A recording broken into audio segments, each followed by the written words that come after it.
Bom, gente, hoje a gente vai tentar mostrar como é feita uma pesquisa de opinião. Vai ser só um resumo, tá? A parte teórica é muito longa, né? E quem tiver interesse pode, ou melhor, procurar por distribuição amostral das médias ou proporções.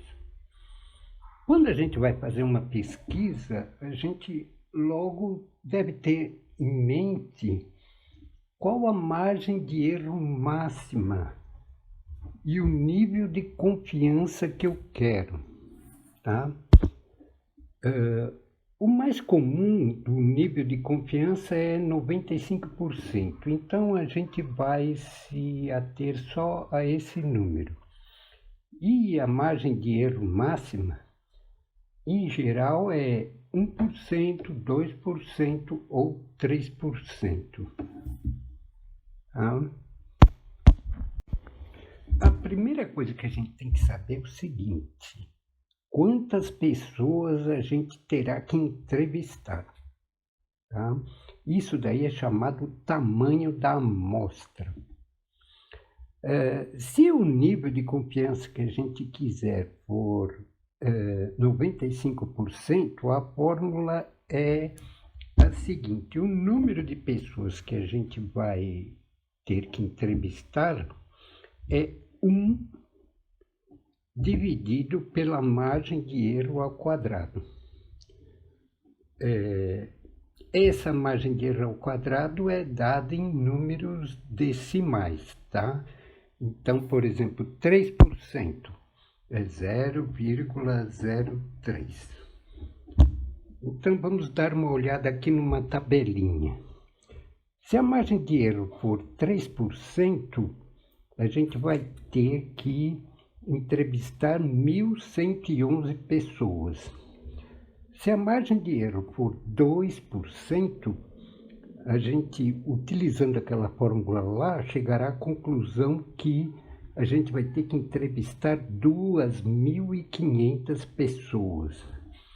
Se a margem de erro for 1%, então a gente vai ter que entrevistar 10.000 pessoas.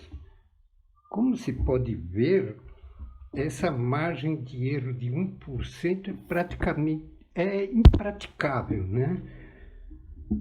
Porque teríamos que entrevistar 10.000 pessoas. É muita coisa. Eu gostaria de chamar a atenção para dois fatos sobre esse número de pessoas que a gente tem que entrevistar. A primeira coisa é que o número de pessoas que a gente tem que entrevistar tem que ser maior que 30, porque senão nenhuma dessas fórmulas que a gente vai usar é válida, tá? Essas fórmulas são baseadas em aproximações e elas só valem quando o número de pessoas entrevistadas é maior do que 30. Também a gente pode, através de pesquisas anteriores, dar um jeitinho de reduzir o número de pessoas a serem entrevistadas e manter o nível da margem de erro. Tá? Nós vamos ver isso daí um pouquinho mais para frente. Vamos supor que a gente escolha a margem de erro de 3%, né? E então a gente vai ter que entrevistar 1.111 pessoas. E a pesquisa vai ser o seguinte, tá? É uma pesquisa só hipotética. Qual é o seu cantor preferido? E digamos que haja 3 cantores aí que estão concorrendo, o A, o B e o C, da cidade D, né? Como a gente tem que escolher os entrevistados? De um modo geral, assim, que serve para qualquer pesquisa, a gente precisa como que fazer uma cópia da cidade né, em escala menor, tá? Então, por exemplo, se a cidade tem 10% de pessoas ricas, então a amostra que a gente vai entrevistar tem que ter 10% de ricos. Se a cidade tem 50% de mulheres, então a amostra que a gente vai entrevistar tem que ter 50% de mulheres. E assim com os outros itens, por exemplo, idade, o bairro onde mora, tá? O grau de instrução. Então é isso. Agora vamos imaginar que a gente já fez a pesquisa e 60% das pessoas escolheram o cantor A, tá? Nós vamos chamar isso de PA. 38%, ou em números decimais 0,38%, da amostra escolheram o cantor B, vamos chamar de PB. E 2% só, né, da amostra, ou 0,02% da amostra, escolheram o cantor C, nós vamos chamar de PC. Agora a gente vai calcular a margem de erro de cada um. Isso pode parecer estranho, mas na verdade a margem de erro depende do qual a porcentagem que cada candidato, aqui no caso, né, recebeu, tá? Então vamos lá. A margem de erro do candidato A é essa fórmula que está aí.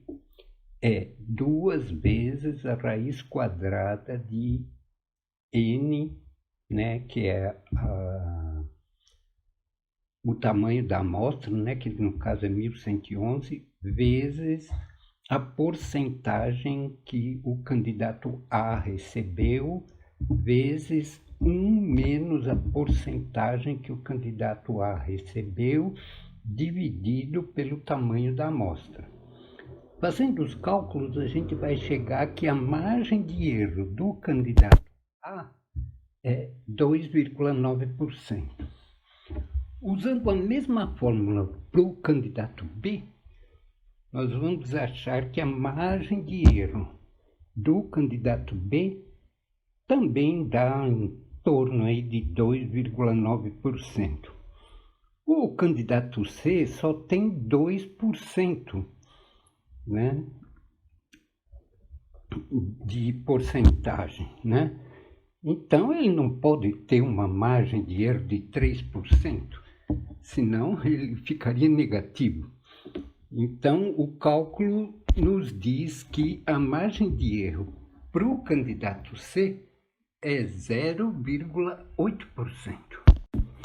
Vamos fazer então algumas observações aqui, tá?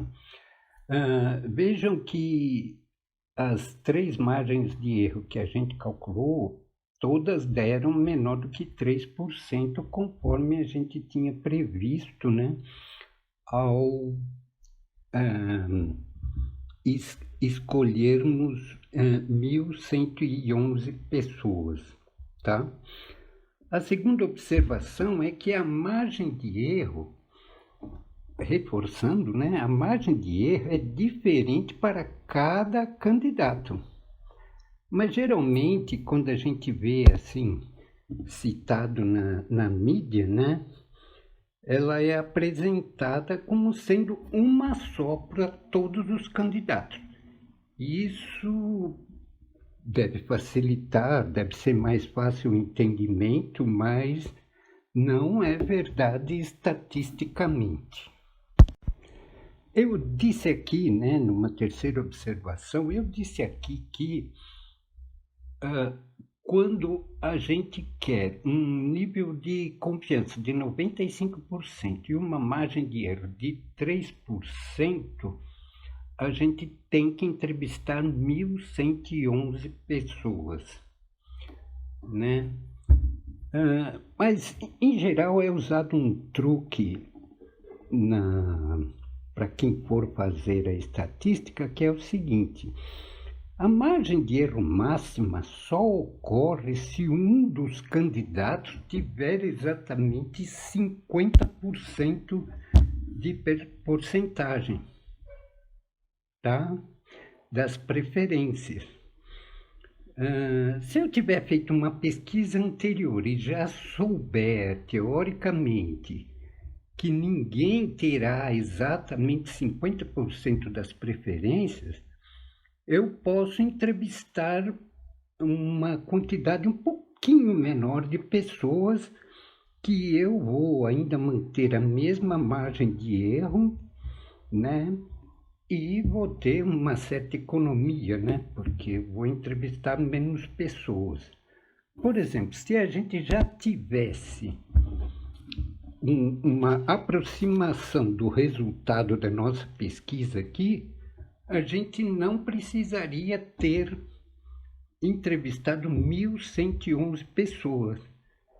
O cálculo nos daria que bastavam 1.067 pessoas que a gente obteria a mesma margem de erro com o mesmo nível de confiança. Tá? É o que geralmente acontece às vezes em pesquisas divulgadas pela mídia aí, né? Tá? Tá bom então, gente. Isso por enquanto é só. Muito obrigado e até outro dia, se Deus quiser.